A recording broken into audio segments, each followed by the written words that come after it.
حضرت محمد صلی اللہ علیہ وآلہ وسلم نے فرمایا، جو شخص اللہ اور یوم آخرت پر ایمان رکھتا ہو، اسے چاہیے کہ وہ اپنے پڑوسی کے ساتھ اچھا سلوک کرے۔ حضرت محمد صلی اللہ علیہ وآلہ وسلم نے فرمایا، جبرائیل مجھے پڑوسی کے بارے میں مسلسل وصیت کرتے رہے، یہاں تک کہ مجھے گمان ہوا کہ وہ پڑوسی کو وارث بنا دیں گے۔ حضرت محمد صلی اللہ علیہ وآلہ وسلم نے فرمایا، اللہ کی قسم وہ شخص مومن نہیں ہو سکتا۔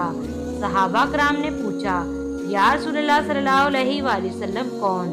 آپ صلی اللہ علیہ وآلہ وسلم نے فرمایا، وہ شخص جس کا پڑوسی اس کی شرارتوں سے محفوظ نہ ہو۔ پڑوسی کے ساتھ حسن سلوک کا حکم اس حد تک دیا گیا کہ اگر تم سالن پکاؤ تو اس میں پانی زیادہ ڈال دو اور اس میں سے اپنے پڑوسی کو بھی حصہ دو۔ اسلام میں پڑوسیوں کے حقوق کا خاص خیال رکھنا ضروری ہے اور ان کے ساتھ اچھا سلوک کرنا ایمان کا حصہ ہے۔